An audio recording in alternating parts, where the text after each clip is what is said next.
안녕하세요. 해피리더입니다. 오늘은 조선을 뒤흔든 연애사건 속으로 들어가 보겠습니다. 조선시대는 연애와 사랑을 배관시하는 풍조가 있었는데요. 따라서 지고지순한 사랑에 빠지는 것을 경계하기도 했습니다. 혼례도 중매자가 없으면 이루어질 수 없었고 남녀는 반드시 내외를 해야만 했습니다. 그럼에도 불구하고 신분과 시대를 뛰어넘는 연애 사건이 일어나곤 했습니다. 오늘 소개할 이야기는 조선을 뒤흔든 16가지 연애 사건 중에서 다른 남자를 사랑한 후궁의 이야기와 폐쇄자 사건의 원인이 된 양녕대군 이야기를 소개합니다. 지은이는 이수강, 다산 초당에서 발행되었습니다.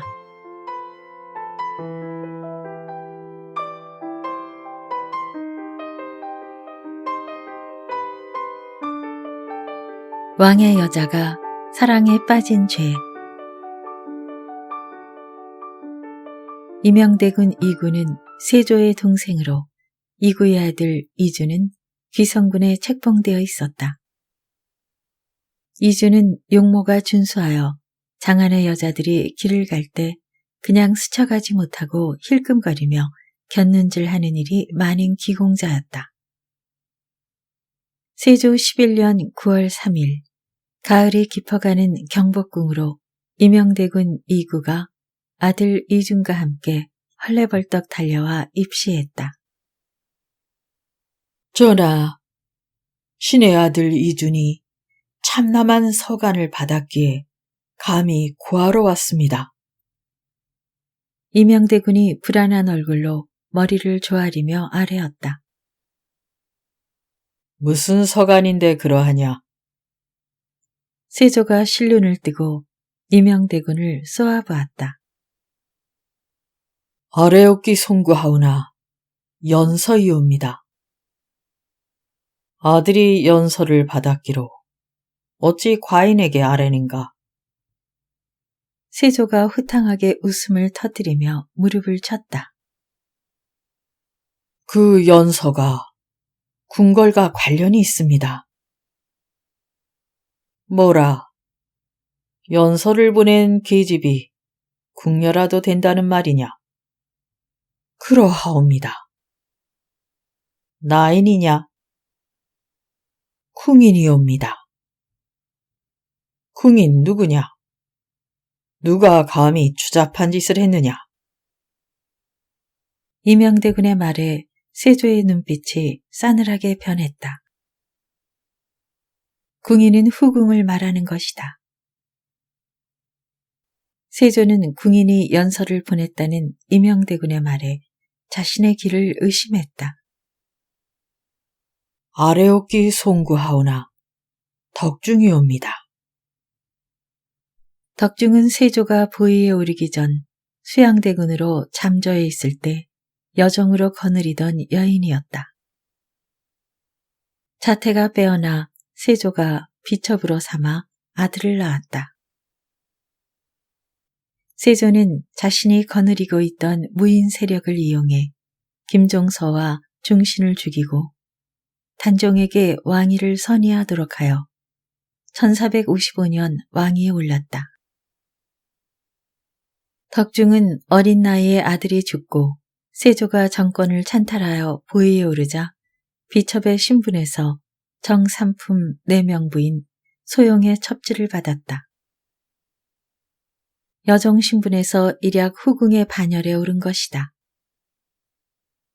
세조는 잠저에 있을 때 덕중을 비롯하여 여러 첩을 거느렸으나 대궐로 들어오면서 많은 궁녀가 있었기 때문에 덕중을 돌아보지 않았다. 덕중은 대군의 비첩이었기 때문에 호사를 누리며 살았고 대궐에 들어오자 권세까지 갖게 되었다. 그러나 임금의 후궁으로 호사와 권세를 누려도 외로움을 달랠 수가 없어 사랑에 빠지고 말았던 것이다. 세조는 권력을 찬탈하기 위해 어린 단종을 몰아내려고 제사들을 끌어모은 인물이다.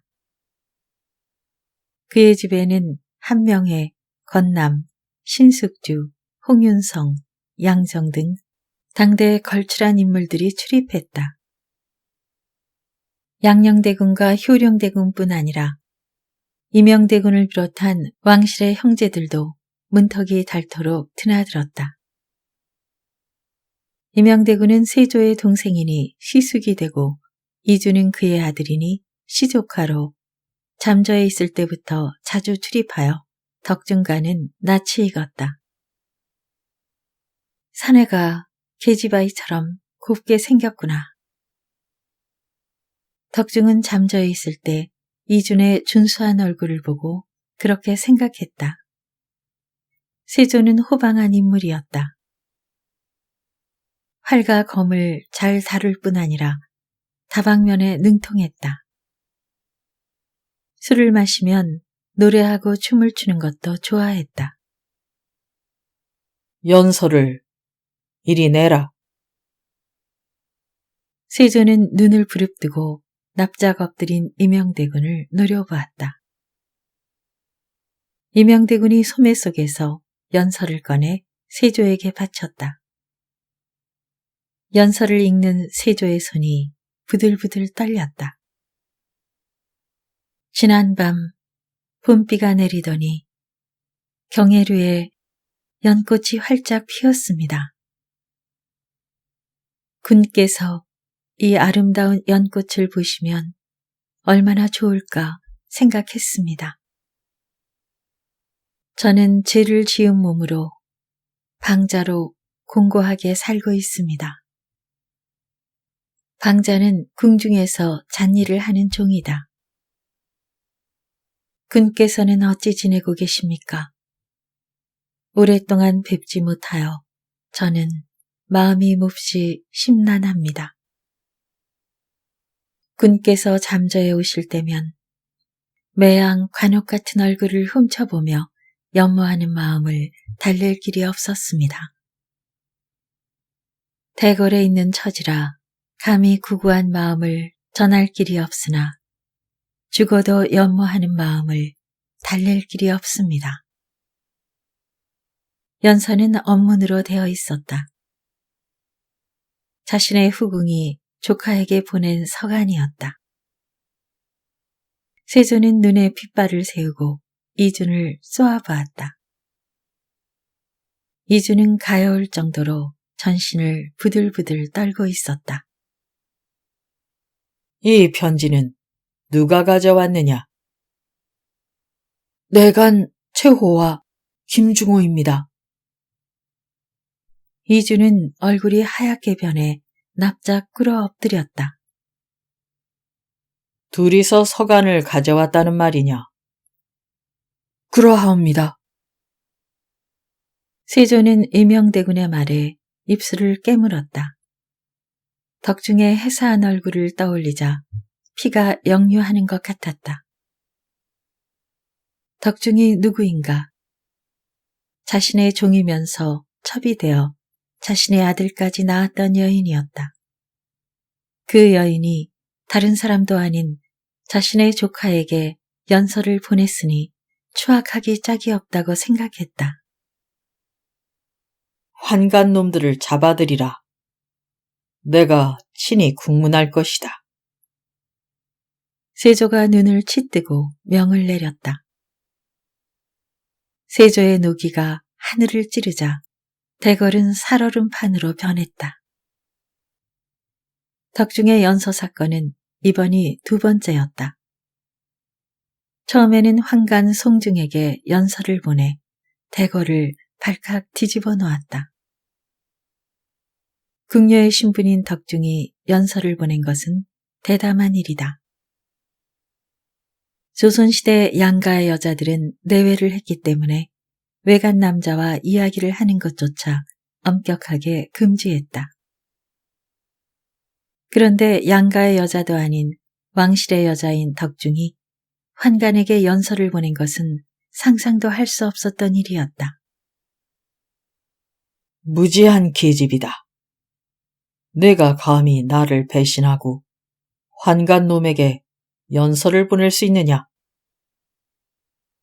송중에게 보낸 연서 사건이 발생했을 때 세조가 덕중을 불러 연상을 치면서 책망했다. 송구하옵니다. 덕중은 사색이 되어 어찌할 바를 몰라 했다. 이는 나를 능멸한 것이니 마땅히 참수로 다스려야 하지만 오랫동안 나를 모신 정이 있기에 목숨을 거두지는 않으리라. 세조는 덕중의 소형 첩지를 빼앗고 대궐에서 허드렛 일을 하는 방자로 일을 하게 했다. 덕중은 종에서 후궁이 되었다가 다시 무수리로 전락한 것이다. 송중에게는 곤장 80대를 때려 사원부 청지기로 추방했다. 그러나 송중에게는 죄가 없다고 하여 다시 대궐로 불러들였다. 대궐은 송중에게 보낸 덕중의 연서 파동으로 한동안 뒤숭숭했다. 그 파동이 채 가라앉지도 않았는데 다시 연서 사건이 발생한 것이다. 세조는 덕중이 또다시 연서 사건을 저지르자 국청을 설치하고 침국에 나섰다. 대궐은 덕중의 연서 사건으로 국청이 설치되어 살얼음판이 되었다. 한간 최호와 김중호가 내금이 갑사에게 체포되어 형틀에 묶였다. 조선시대 환관들은 궁궐 밖에 있는 집에서 출퇴근을 했으며 결혼도 했다. 환관이 후궁과 간통하다 발각될 경우 참수형을 당했다. 내 놈들이 감히 덕중의 연서를 귀성군에게 전달했느냐?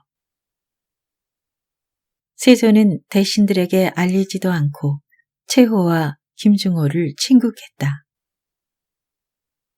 자신의 여자가 외간 남자에게 연서를 보낸 치욕스러운 사건이었다. 소인들은 모르는 일이옵니다. 환관들이 벌벌 떨면서 대답했다. 모른다. 모른다고 잡아떼면 일이 끝날 줄 아느냐? 저놈들이 사실을 구할 때까지 매우 쳐라.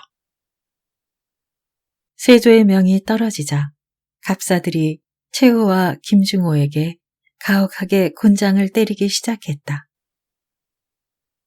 대궐에 처절한 비명이 울려 퍼졌다. 국청에 참석한 내시들과 궁녀들의 얼굴이 파랗게 변했다. 최호와 김중호의 엉덩이가 찢어지고 형틀 아래로 피가 낭자하게 흘러내렸다. 사실대로 구하라. 세조는 눈이 충혈되어 펄펄 뛰었다. 소인들은 연서인지 모르고 전달했습니다. 최호가 피투성이가 되어 세조에게 아뢰었다. 황가는 조금이나마 지식이 있는 자들이다. 그런 자들이 더러운 서간을 전했으니 마땅히 죽어야 할 것이다. 덕중이 서간을 전달하라고 했느냐? 세조가 지식이 조금 있다고 말한 것은 사실상 환관들이 사설을 공부했기 때문이다. 덕중 처소의 나인들로부터 전해받았습니다. 최호와 김중호의 공초에 의해 덕중 처소의 나인들이 끌려와 잔인한 고문을 받기 시작했다. 덕중이 귀성군에게 연서를 보낸 것을 알고 있느냐? 모르옵니다. 네 어찌 모른다고 하느냐? 소인들은 문안 편지인 줄 알았습니다. 사실을 구하지 않으면 살 수 없을 것이다. 소인들이 어찌 감히 거짓을 구하겠사옵니까? 사실을 구할 때까지 매우 쳐라. 세조의 언명이 떨어지자 내금이 갑사들이 매섭게 곤장을 치기 시작했다. 나인들은 울부짖으면서 비명을 질렀다. 세조는 계유정난을 일으키고 성산문 등 단종 복위운동에 실패한 사육신을 가혹하게 고문한 뒤 사형에 처한 인물이다. 계유정난을 일으키면서 황보인과 김종서를 척살하고 살생부를 만들어 수많은 사람들을 살해했다.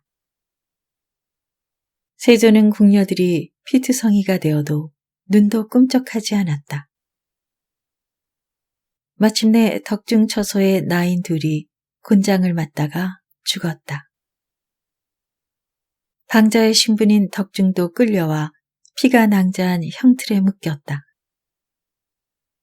내가 감히 귀성군에게 추잡한 서신을 보냈느냐?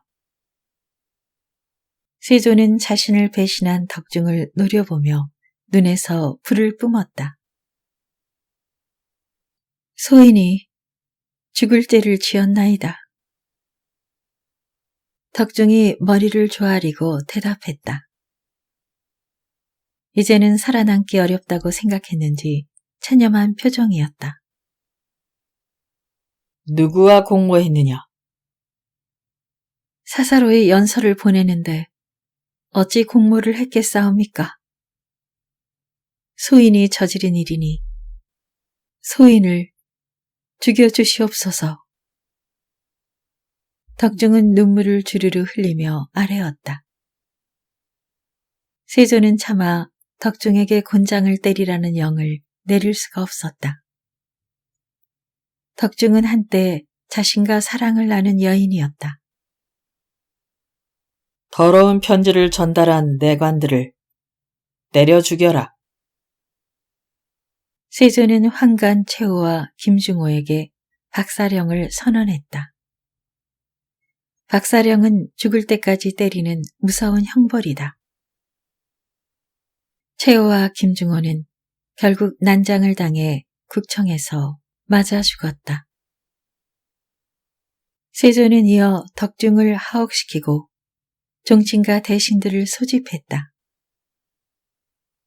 궁인 덕중이 어문으로 연서를 써서 황간 최우와 김중호에게 주어 귀성군 이준과 정을 통하려고 하였는데 이준이 그 아비 이명대군 이구와 더불어 나에게 와서 고하였다. 아무것도 모르는 아녀자의 일은 좋게 논할 것이 없으나 황가는 조금이나마 지식이 있는데 궁녀의 말을 듣고 외인에게 전하였으니 죄를 알 수 있는 것이다. 내가 마땅히 전형을 바르게 하여 그 죄를 폭로하는 것이다. 세조가 침통한 낯빛으로 서두를 꺼내자 종친과 대신의 얼굴이 하얗게 변했다. 임금의 후궁이었던 여인이 간음을 하기 위해 연서를 보낸 것이다. 종친들과 조정 대신들은 경악했다. 궁인의 죄가 하늘에 이르렀다. 한편으로는 종친을 더럽히고 한편으로는 황간을 죄에 빠뜨렸다. 내가 마땅히 죽여야 하겠으나 다만 눈앞에서 오래 보았기 때문에 우선 너그럽게 형벌을 내리고자 한다. 재상들의 뜻은 어떠한가? 세조가 재상들에게 의향을 물었다. 죽여야 할 대죄인이 용서할 수가 없습니다. 대신들이 일제히 아뢰었다. 세조는 덕중을 죽일 생각까지는 없었으나 대신들은 달랐다. 대신들은 집안에 있는 여종들을 종종 첩으로 거느린다. 그들은 자신의 비첩이 외간 남자에게 연서를 보내거나 정을 통하는 것을 방지하기 위해서 엄형을 주장했다. 모두의 뜻이 그러한가? 그러하옵니다. 세조는 덕중을 규수형에 처하라는 명을 내렸다. 세조의 후궁 덕중까지 사형을 당하자 이주는 바늘 방석에 앉아있는 듯한 기분이었다. 내가 왜 황공해 하느냐?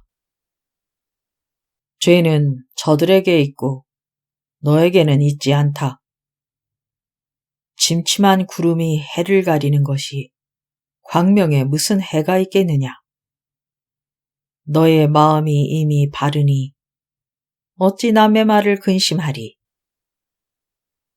세조는 기성군 이준에게 죄를 묻지 않았다. 세조는 종친들과 대신들에게 주연을 베풀고 춤을 추었다. 비첩 죽이는 것을 자신의 몸에 묻은 흙탕물을 털어내는 것처럼 대수롭지 않게 여기던 조선의 사대부들이었다. 세조가 주연을 베풀고 춤을 춘 것은 부정한 것을 씻어낸다는 샤머니즘적인 의식 같은 것이었다. 덕중은 편지 한 장 보낸 것이 죄가 되어 도성 밖에서 교수형에 처해졌다.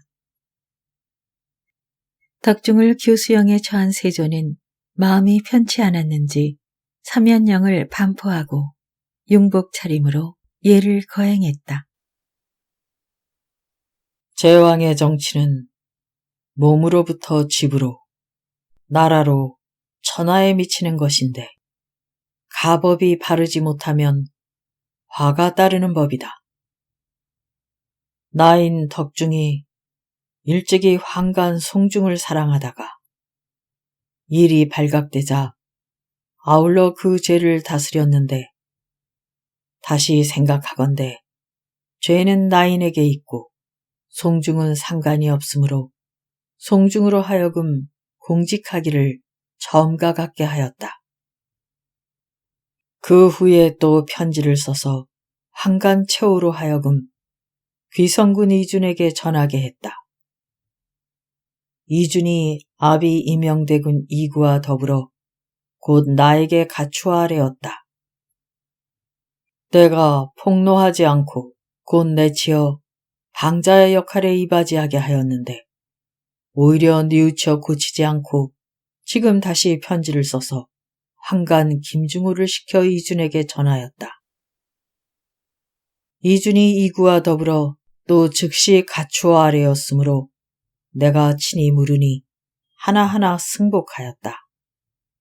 곧 최후와 김중호를 때려 죽이고 나인도 또한 율로서 처단하였다.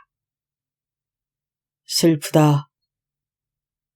천하 국가를 다스림에는 기강을 바르게 하는 것이 제일 급한 일로 왕자가 베고 상 주는 것은 한결같이 하늘에 들리는데 어찌 미워하고 사랑하는 마음이 있을 수 있겠는가? 죄악은 모두 자신이 부른 것이다. 백성들이 혹여 이 사실을 모르고 다른 말들이 있을까 저어하여 유눔을 내리면서 대사면령을 내리는 바이다. 오늘 이전에 지은 죄는 대역 살인죄 이외는 모두 사면하니 생업에 힘쓰라. 세조가 사면령까지 내렸으나 덕중의 연서 사건은 한동안 장안을 뜨겁게 달구었다. 사랑에 미쳐 왕자를 버리다. 양녕대군 폐쇄자 사건. 양녕대군 이제는 태종의 장남으로 어머니는 원경왕후 민씨이다. 원경왕후는 김한노의 딸이다. 김한노는 태종과 함께 공부하여 동방으로 불리면서 조선 개국에 큰 공을 세웠다. 태종은 왕자의 난을 일으키면서까지 권력을 잡은 왕이다. 아버지 태종을 따라 왕자의 난에 가담했던 양녕대군은 강인한 성격이었다. 왕세자로서 누구도 넘볼 수 없는 위치에 있었고 장인 또한 태종과 돈독한 관계를 맺어 권력이 막강했다. 태종은 개성에서 조정을 다스리고 있었고 양녕대군은 한양에서 조정을 다스리고 있었다. 태종이 개성에서 조정을 다스린 것은 한양 천도가 마무리되지 않았기 때문이다. 개성과 한양에서 동시에 나라를 다스리다 보니 권력이 이완화되는 현상이 벌어졌다.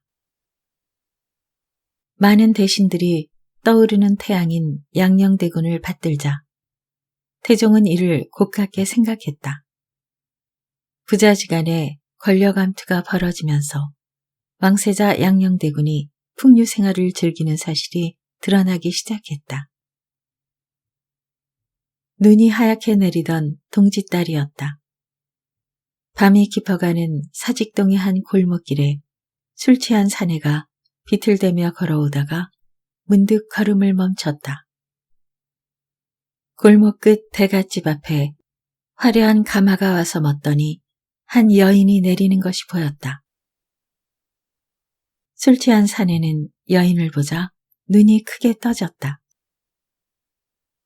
눈 때문에 치마를 살짝 걷어올리고 쓰개 치마를 팔에 걸친 젊은 여인이 대문으로 들어가려다가 이쪽을 힐끗 쳐다보자 벼락을 맞은 기분이었다. 여인은 골목 앞에 사내가 서 있는 것을 보고 황급히 고개를 떨어뜨린 뒤에 대문으로 들어갔다. 그 뒤를 계집종이 총총히 따라 들어가고 대문이 덜컹하고 닫혔다. 가마는 쇠를 낸 듯 오던 길로 되돌아갔다. 어쩌면 그렇게 맑은 눈과 투명한 살결을 가지고 있을까? 음전하게 가르마를 탄 머리에 옥빈혈을 꽂은 얼굴은 하얗고 호수 같은 눈은 흑수정처럼 반짝거렸다. 사내는 여인의 눈부신 미모에 가슴이 설렜다. 저 여인이 누구냐? 사내는 아직도 충격이 가시지 않은 듯이 부축하는 종자에게 물었다. 어리라는 여자입니다, 저하.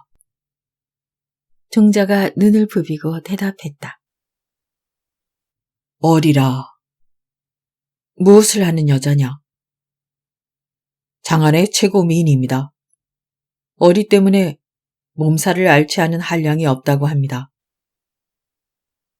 종자가 낄낄대고 웃었다. 기생이냐? 중추부지사 곽선의 첩입니다, 저하. 곽선이 분에 넘치는 복을 받고 있구나. 사내가 탄식하듯이 내뱉었다. 이 사내가 조선조 태종 이방원의 첫째 아들인 세자 이제였다. 이제는 호방하고 풍류기질을 갖고 있는 인물로 이미 세자빈을 맞아들였으나 악혼 같은 천민을 수하로 거느리고 걸밖을 돌아다니면서 기생집에 출입하는 등 많은 문제를 일으키고 있었다. 이제는 그날도 기생집에서 술을 마시고 돌아오다가 우연히 장안의 미인 어리를 발견한 것이다. 대궐로 돌아온 세자는 술이 말짱하게 깨는 기분이었다. 꿈결인 듯 어리의 아름다운 얼굴이 떠오르면서 가슴이 저렸다. 세자는 사랑의 열병을 앓기 시작했다. 태종은 개성에 있었고 세자는 한양에 있었다. 한양의 대궐은 물론 한양 일대는 세자가 주인이었다. 세자가 며칠째 침식을 거르면서 어리 생각에 빠져있자 동궁은 비상이 걸렸다. 한편 어리는 양자 이승의 집 후원에 있는 별실에서 문을 열어놓고 눈이 내리는 풍경을 아련히 내다보고 있었다. 하늘은 잿빛으로 낮게 가라앉아 있었으나 목화 송이 같은 눈송이들이 하얗게 내려 나뭇가지마다 설화가 핀 듯 지극히 아름다웠다. 어리는 눈 내리는 풍경을 하염없이 바라보며 수심에 잠겼다. 어리는 젊디 젊은 여인이었다.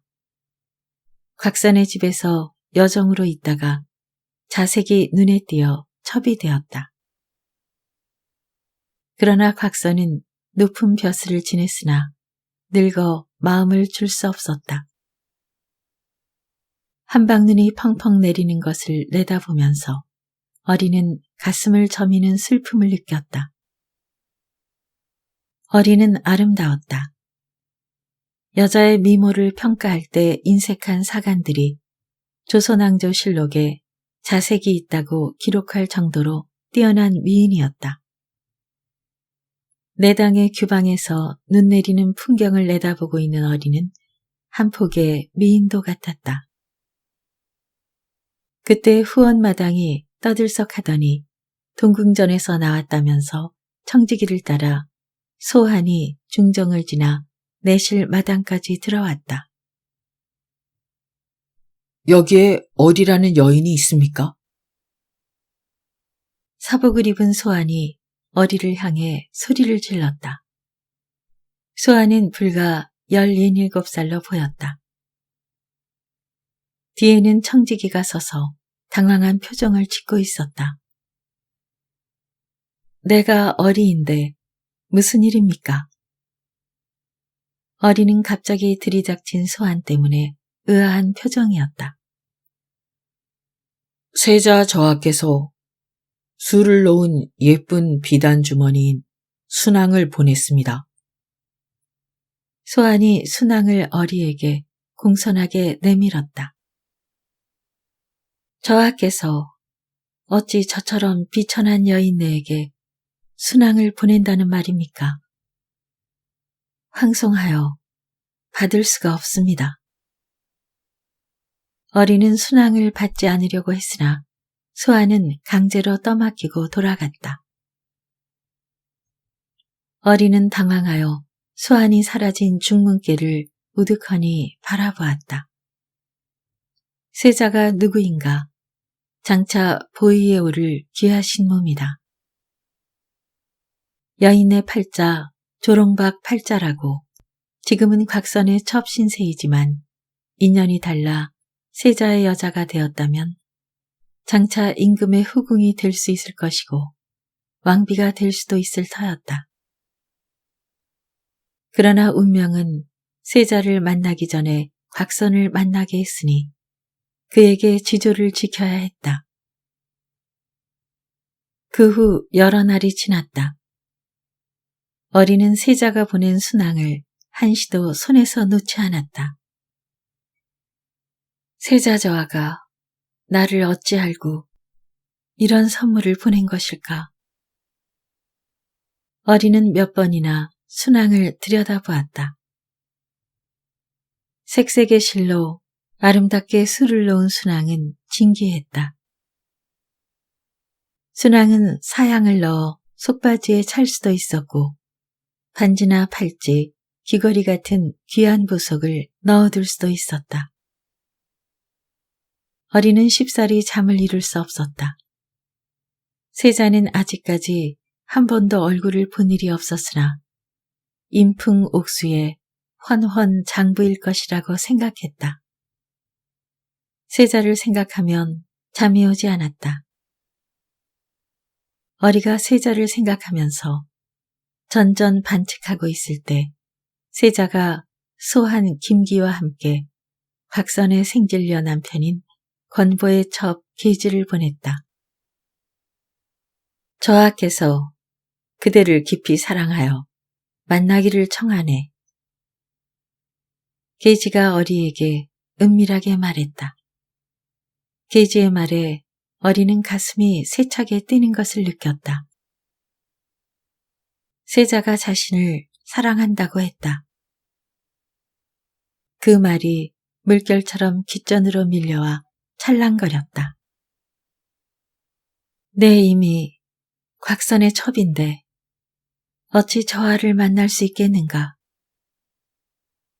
어리는 세자 이제의 제안을 거절했다. 세자의 얼굴을 한 번도 본 일이 없으나 그녀는 곽선의 첩인 것이다. 감히 세자 저하의 영을 거역하려는가? 김기가 눈을 부릅뜨고 어리를 노려보았다. 비록 어린 내시지만 김기의 눈은 불을 뿜을 듯이 형형했다. 영을 거역하는 것이 아니라 사리에 맞지 않소이다. 예에 벗어난 일을 할 수는 없다. 저하의 배필이 되면 장차 부귀영화를 누릴 수 있다. 어찌 그와 같은 이치를 모르는가? 저하에게는 빈궁마마가 있고 나에게는 남편이 있다. 나는 남편에게 절개를 지키려 한다. 어리는 김기의 제안을 완강하게 거절하고 그 사실을 곽선의 양자 이승에게 알렸다. 이승은 어리의 말을 듣고 경악했다. 그때 곽선은 파주에 있었기 때문에 상의를 할 수 없었다. 게다가 상대가 세자였기 때문에 부녀자를 희롱했다고 하여 관청에 고발할 수도 없었다. 이승은 곽선에게 이야기하지 말고 모른 채 하라고 어리에게 당부했다. 이리 오너라. 김기와 계지가 돌아가고 며칠 되지 않았을 때 대문 앞에서 호통을 치는 소리가 들려왔다. 청지기가 문을 열자 세자 이재가 소한 김기와 악공 이호방을 거느리고 미복 차림으로 서 있었다. 세자저하이시다. 주인은 속히 나와서 맞이하라. 이호방이 차갑게 영을 내렸다. 청지기가 대경 실색하여 안으로 뛰어들어가 이승에게 고하자 이승이 황망히 달려나와 꿇어 엎드렸다. 어리를 나오게 하라. 세자가 부채로 얼굴을 가리고 영을 내렸다. 세자는 22살의 헌헌 장부였다. 미복을 입었으나 넓은 통영갓에 금관자를 길게 늘어뜨려 위엄이 가득했다. 저하께서 어찌 규중의 부녀자를 낳으라고 하십니까? 이승은 세자의 영에 조심스럽게 물었다. 왕세자라고 해도 규중 부녀자를 희롱하는 것은 법도에 어긋난다. 내가 목숨이 몇 개라고 감히 나의 명을 거역하느냐? 정녕 죽고 싶은 것이냐? 세자가 찌르듯이 날카로운 목소리로 호통을 쳤다. 세자의 눈에서 푸른 서슬이 뿜어졌다. 소인이 어찌 저하의 명을 거역하겠사옵니까? 다만 연유를 모르는지라. 이승이 납작 엎드려 전신을 부들부들 떨며 대답했다. 나오라 하라. 나오라 하지 않았느냐? 세자 이재가 이승을 쏘아보면서 단호하게 명을 내렸다. 이승은 마지못해 청지기를 시켜 어리에게 연통했다. 어리가 황급히 달려나와 세자 앞에 엎드려 절을 올렸다. 고개를 들라. 세자의 영에 어리가 천천히 고개를 들었다. 장안의 미인이라고 하더니 과연 자색이 있구나. 세자의 목소리가 가늘게 떨렸다. 어리의 얼굴이 붉게 달아올랐다. 어리는 곽선의 첩이라고 해도 이제 겨우 20대 후반이다. 너는 나를 따르라. 세자가 토막을 치듯이 짧게 영을 내리고 성큼성큼 앞서 걷기 시작했다. 악공 이호방과 소한 김기가 어리를 에워쌌다. 어리는 세자를 따르려고 하지 않았다. 첩이라고 해도 엄연히 남편이 있는 여자였다. 어서 영을 받으시오. 이호방이 망설이는 어리를 노려보면서 다그쳤다.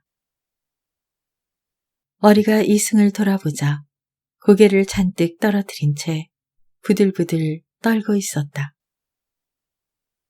어리는 어쩔 수 없이 세자 이재에 의해 악공 이법하의 집으로 강제로 끌려갔다. 악공 이법하의 집에는 조촐한 술상이 차려져 있었다. 세자가 상석에 앉아 손수 술을 따라 마신 뒤에 어리를 쏘아보았다. 어리는 지엄한 세자 앞이라 감히 고개도 들지 못하고 있었다. 앉으라. 세자가 영을 내렸다. 그러나 어리는 머뭇거리기만 할 뿐 선뜻 영을 따르지 않았다. 앉으라고 하지 않느냐. 세자의 목소리에 서리빨 같은 날이 서 있었다. 어리는 고개를 숙인 채 무릎을 꿇고 앉았다. 가까이 와서 앉으라. 세자 저하, 소희는 이미 남편이 있는 여자이옵니다. 어리의 목소리는 옥을 굴리듯 또렷하고 맑았다. 내가 자색이 조금 있어서 오늘 밤 내가 취하려고 하는데 무슨 말이 그리 많은 것이냐. 어리가 깜짝 놀라 고개를 들었다. 조선이 네 해이더냐. 조선의 풀 한 폭이, 나무 한 그루, 꽃 한 송이는 과연 누구의 해이더냐. 너는 광영으로 알아야 할 것이다.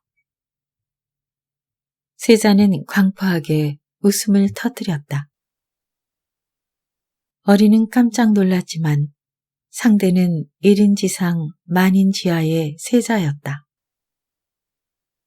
어리는 날개 꺾인 새처럼 세자의 품속에서 무너졌다. 너와 인연을 맺었으니 곽선에게 돌려보내지 않을 것이다. 세자 이제는 어리와의 한 번의 만남에 만족하지 않고 어리를 데리고 동궁으로 들어갔다. 이튿날 세자는 이승에게 화를 보내고 어리는 이승의 처에게 비단을 보냈다. 어리가 이승의 처에게 비단을 보낸 것은 곽선과의 관계를 청산한다는 의미가 있었다. 이승은 권보를 만나서 세자가 강제로 어리를 끌고 간 사실을 털어놓았다. 권보는 세자가 어리를 빼앗은 것이니 단념하라고 이승을 설득했다. 이 일이 전하에게 알려지면 우리는 살아남지 못할 거야. 이승은 세자가 어리를 동궁전으로 납치한 사실을 태종에게 알아야겠다고 말했다. 권보가 깜짝 놀라 세자에게 달려가 구했다. 권보의 보고를 받은 세자의 눈이 붉게 충혈되었다. 내가 감히 사원부와 형조에 나를 고발하려고 하느냐. 나는 세자이니 처벌을 받지 않을 것이나 너는 죽음을 면치 못할 것이다. 세자가 권보를 시켜 이승을 협박했다. 이승은 세자의 보복이 두려워 태종에게 아뢰지 못했다. 세자 이제는 어리를 동궁으로 데리고 들어온 뒤에 깊은 사랑에 빠졌다. 어리의 살결은 빙기 옥골처럼 하얗고 눈은 맑았다. 이마는 반듯하고 오똑한 콧날과 봉긋한 입언저리는 사나이의 강철 같은 심장이라도 녹일 정도로 아름다웠다. 세자는 한시도 어리의 곁을 떠나지 않고 술과 가무에 빠져 지냈다. 어리도 세자와의 사랑을 불태웠다. 세자는 혈기왕성한 22살의 청년이었고 모든 권세를 갖고 있었다. 곽선이 부유하기는 했으나 세자에 비하면 아무것도 아니었다. 세자와 어리는 밤이나 낮이나 시간의 흐름을 잇고 사랑에 몰두했다. 세자와 어리의 사랑은 결국 태종에게 알려지고 말았다. 실록에는 전별감 소근동이 본래 김한노의 간호인데 무수리와 정을 통하였기 때문에 김한노가 이를 알고 임금에게 고하자 내간 최안에게 명하여 신문하게 하고 소근동이 두려워서 어찌할 바를 모르다가 어리의 일을 가지고 대답하여 왕세자와 어리의 통정사실이 드러났다고 기록되어 있다.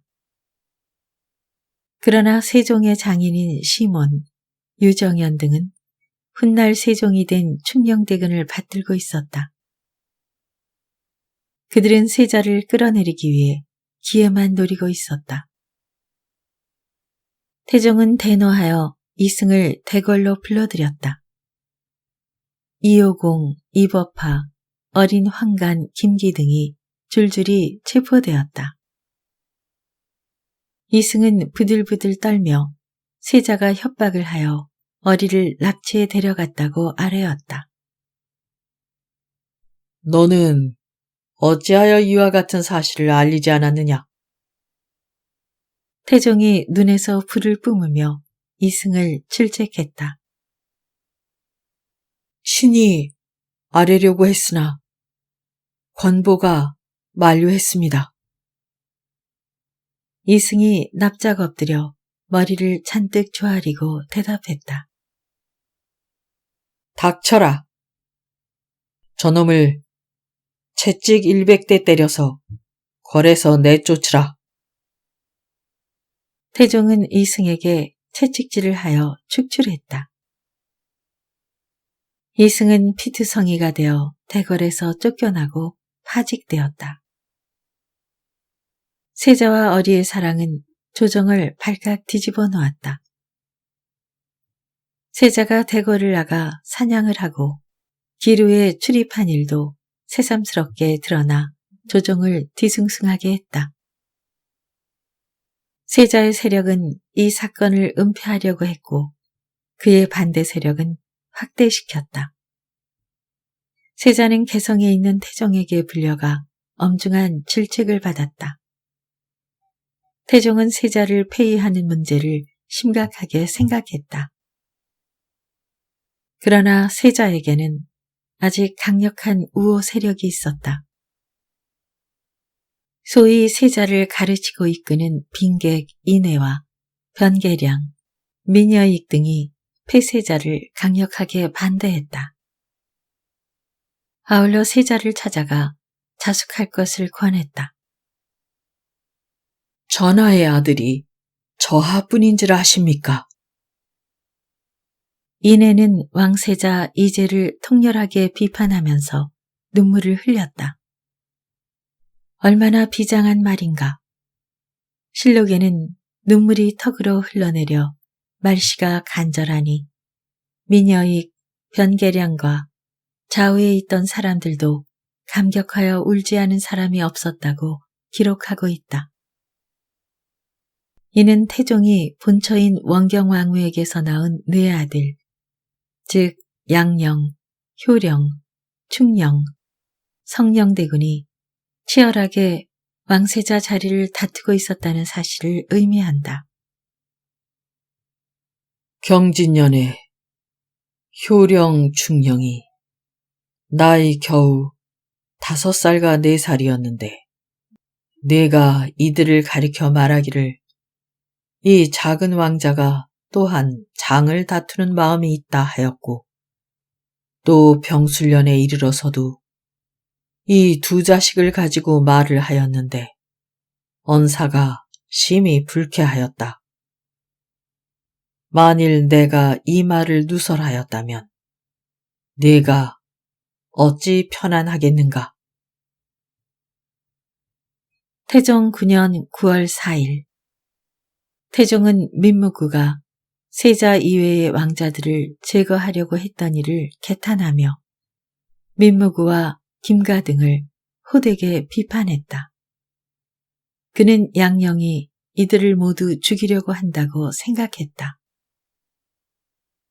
과인의 자식은 오직 맏아들만 남기고 그 나머지는 모두 죽어야 하느냐?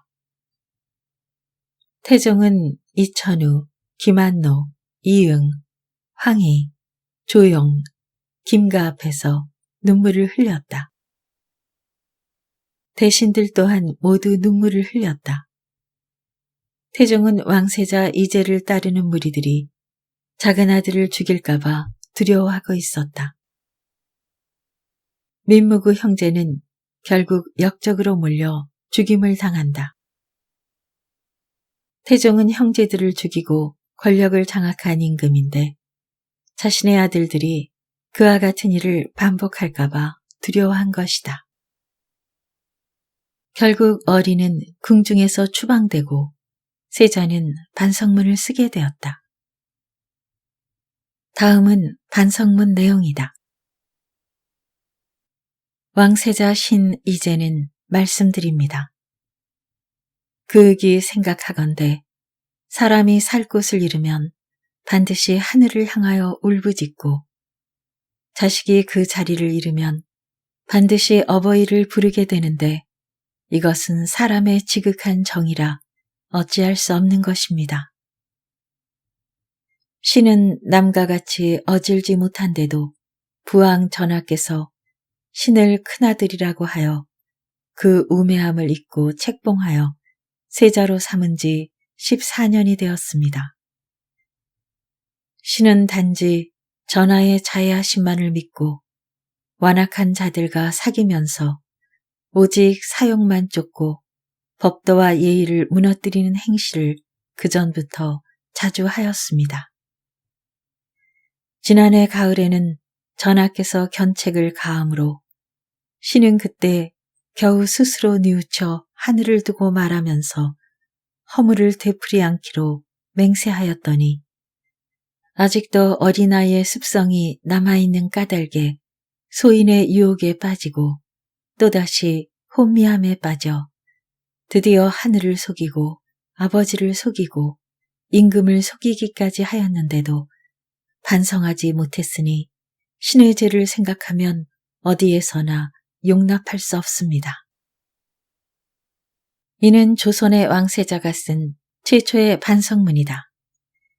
세자 이제가 민간의 부녀자인 어리와 강제로 동침하고 대궐로 납치하여 지낸 사건은 세자의 반성문으로 마무리되는 듯했다. 세자와 가까이 지내던 악공 이호방, 이법하, 어린 내시 김기 등은 모두 사형을 당했다.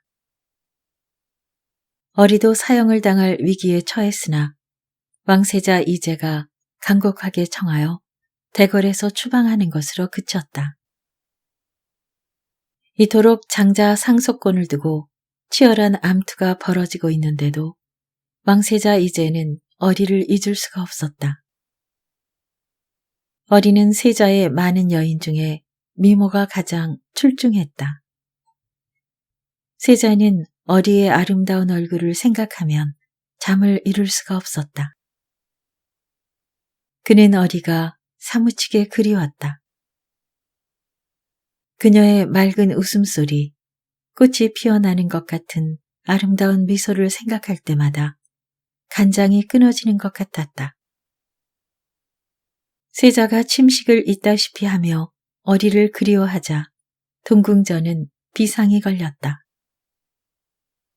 세자빈인 김씨는 세자가 넋을 잃고 앉아있자 친정어머니 김씨와 상의를 했다. 세자 저하께서는 여러 명의 승희를 둘 수 있다. 여염의 부녀자 하나 때문에 병들게 할 수는 없다. 세자빈의 친정어머니 김씨가 한숨을 내쉬며 말했다. 어머니, 그럼 저는 어찌해야 합니까? 세자를 살리려면 어리를 입궁시킬 수밖에 없겠구나. 국왕 전하께서 하시면 우리는 살아남지 못합니다.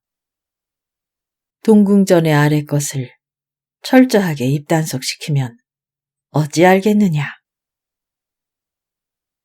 세자빈의 친정어머니 김씨는 어리를 찾아서 사가의 여정으로 위장시켜 대궐로 들여보냈다. 세자는 반색을 하고 어리를 맞아들였다. 세자와 어리는 다시 불같은 사랑에 빠졌다. 그런데 어리가 잉태를 하여 아이를 낳았으나 대궐에서 돌볼 사람이 없었다. 이에 세자는 누이인 정순공주와 경정공주에게 유모를 구해달라고 청했다. 어리가 아이를 낳은 사건은 왕세자 이제를 반대하는 세력에게는 절호의 기회였다.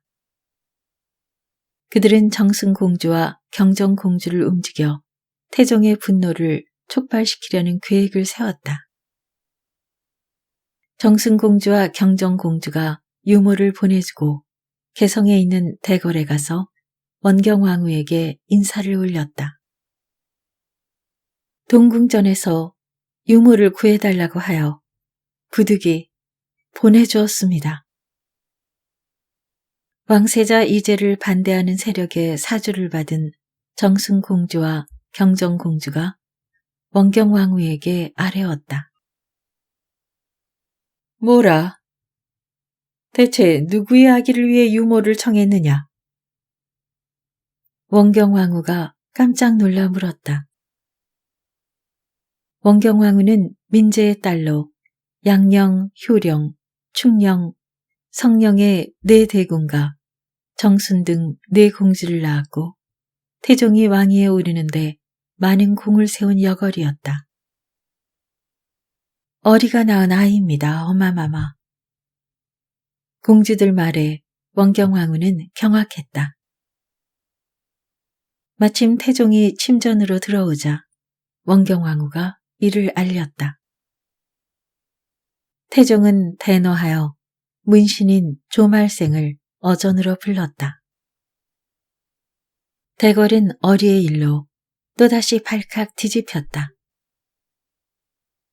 세자가 어려서 기골이 장대하여 장차 학문이 이루어지면 종묘 사직을 부탁할 만하다고 생각하여 항상 가르치고 깨우치는 방도에 부지런히 하였는데 황음하기가 날로 심하다.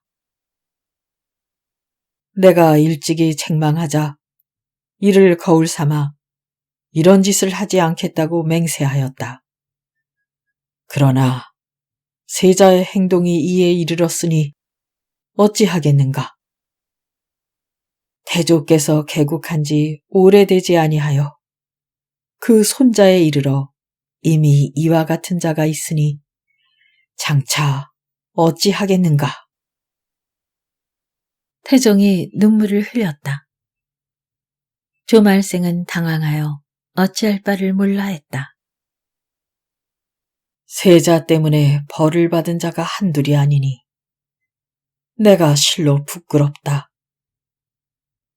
태종은 분노하여 몸을 떨었다. 세자로 인해 죄를 짓고 죽은 자들도 많았다. 수없이 타이르고 질책을 했는데도 세자가 여전히 황음하다고 생각했다. 태종은 어리를 끌어들인 세자빈 숙빈에게도 화가 났다. 이 무렵 태종은 개성에 있었고 세자는 한양에 있었다.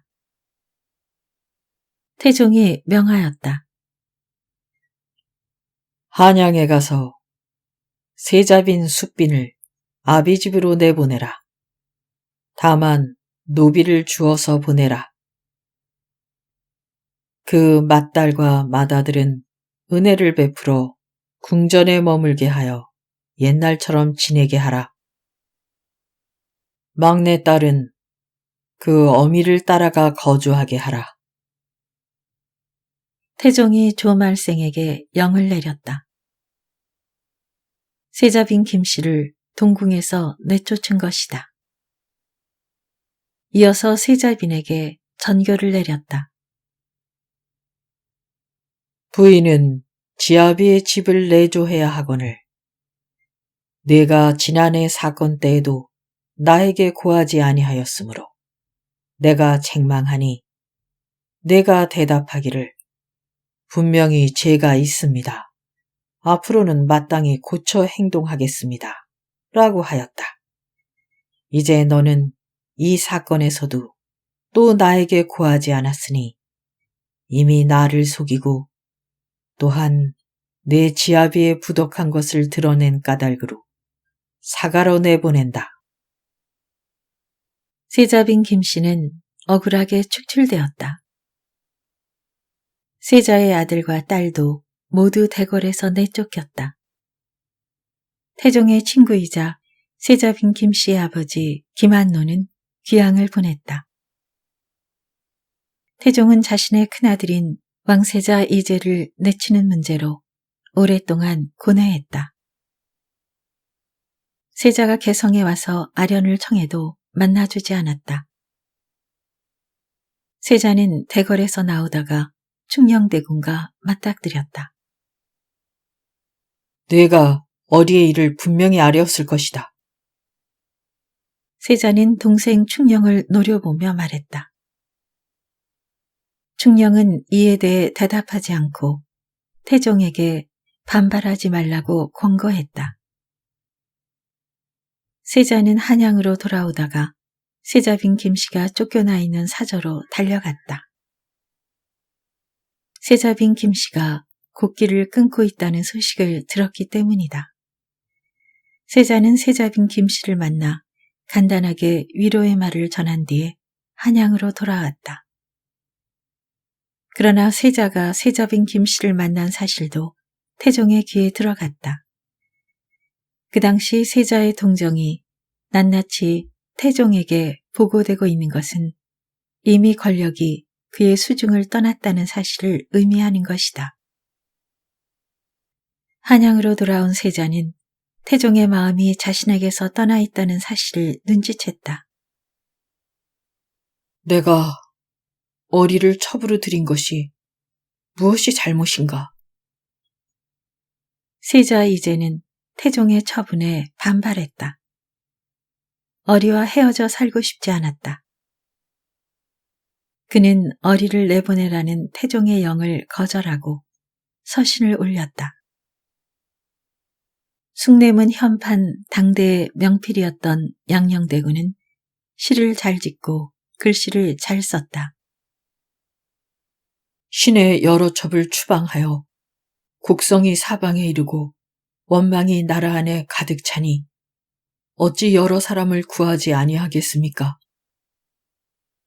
한나라 고조가 신동에 거할 때에 재물을 탐내고 색을 좋아하였으나 마침내 천하를 평정하였고 진왕 광이 비록 어질다고 칭하였으나 그가 즉위하자 몸이 위태롭고 나라가 망하였습니다. 전하는 어찌 신이 끝내 크게 효도하리라는 것을 알지 못하십니까? 이 첩 하나를 금하다가는 잃는 것이 많을 것이요 얻는 것이 적을 것입니다. 어찌하여 잃는 것이 많다고 하느냐 하면 능히 천만세 자손의 첩을 금지할 수 없으니 이것이 잃는 것이 많다는 것이요. 첩 하나를 내보내는 것이 얻는 것이 적다는 것입니다. 기말로는 오로지 신의 마음을 기쁘게 하기를 일삼았을 뿐인데 포의지교를 잇고 이를 버려 폭로하시니 공신이 이로부터 위험하여질 것입니다. 세자빈이 아이를 가졌는데 일체 죽도 마시지 아니하니 하루아침에 변고라도 생긴다면 어찌 하시겠습니까? 태종은 세자의 편지를 읽고 전신을 부들부들 떨었다. 세자의 편지는 궤변이었고 태종에게 맹렬하게 항거한 것이었다. 세자를 가르치기가 어렵겠으니 이를 어떻게 처리해야 하느냐? 태종이 대신들을 불러놓고 하문했다. 조종은 세자의 편지로 발칵 뒤집혔다. 세자는 편지에서 태종의 처분에 반발했을 뿐 아니라 협박조로 항의하고 있었다. 기말로는 태종의 친구인데도 버릴 것이냐고 편지로 몰아세웠다. 대신들도 세자 이제의 편지를 읽고 탄식했다. 어리를 참수해야 하옵니다. 조말생 등 5 대신이 모두 어리를 참수하여 유혹을 근절하자고 태종에게 청했다. 세자는 어둡고 고집이 세어 사세가 즉시 중지시키기가 어렵겠으니 우선 그 여자를 돌려주소서. 변계량과 김효손이 아뢰었다. 변계량과 김효손은 세자가 고집이 세서 어찌할 방법이 없으니 어리를 돌려주라고 한 것이다.